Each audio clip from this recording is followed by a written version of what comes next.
professor Rafael, segunda aula sobre acentuação gráfica.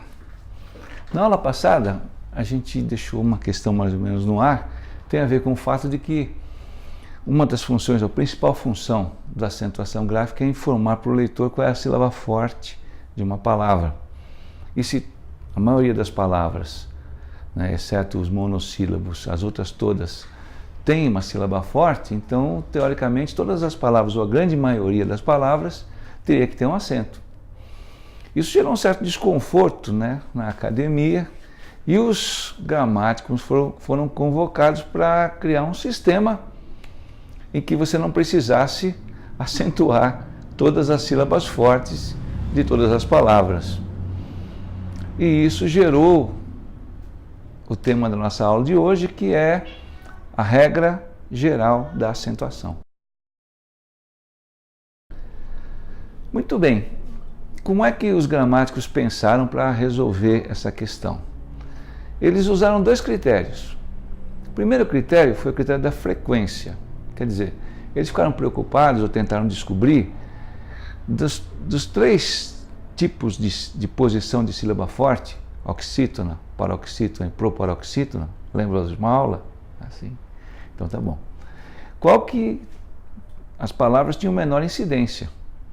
E eles descobriram que as palavras proparoxítonas existem em muito menor número do que as outras, do que as oxítonas e as paroxítonas.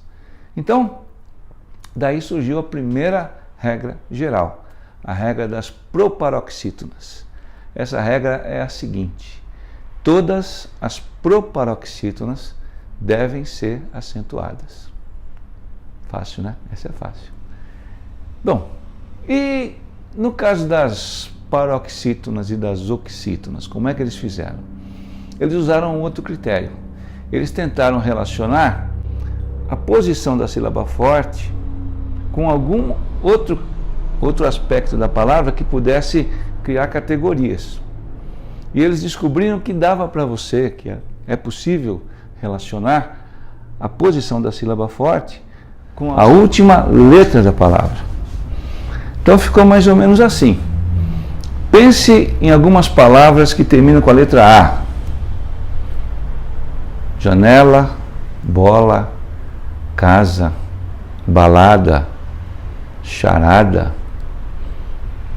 Se você pensar nessas palavras e descobrir a sílaba forte delas, você vai descobrir que todas são paroxítonas.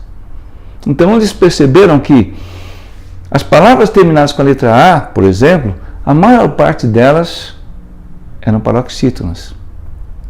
Palavras que terminam com a letra E, elefante, galante, elegante, também paroxítonas.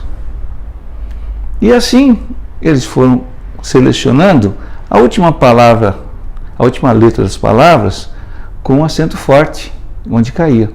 E eles descobriram 4 situações que eles decidiram usar como parâmetro.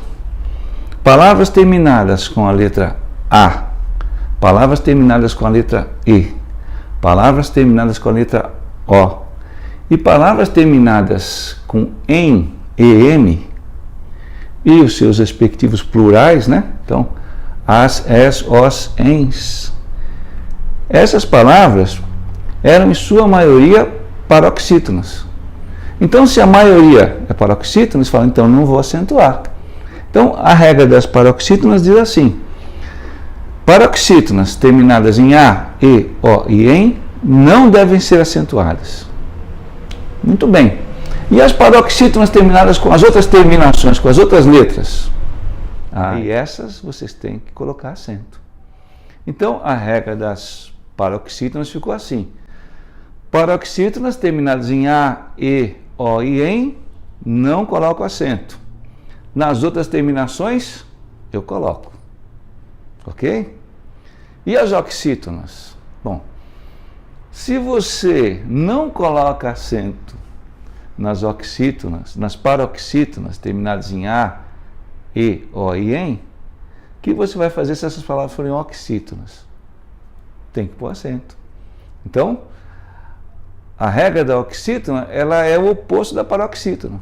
Então, oxítonas terminadas em A, E, O e em, acentuo. Oxítonas terminadas nas outras terminações, não acentuo. Então, essa ficou a regra geral da acentuação. Repetindo a regra geral, proparoxítonas sempre acentuo. Paroxítonas terminadas em A, E, O e em, não acentuo. Nas outras, eu acentuo. As oxítonas, o contrário. A, E, O e em, acentuo. As outras, não acentuo. Se você conseguir memorizar a regra das proparoxítonas, a regra das paroxítonas e das oxítonas, garanto para você que 80% das questões que você tiver em relação à acentuação você vai resolver. Restam os outros 20%, que tem a ver com uma situação chamada encontro vocálico. Então, na próxima aula nós vamos ver as exceções dessa regra e a questão dos encontros vocálicos para fecharmos o nosso assunto de acentuação gráfica. Muito obrigado.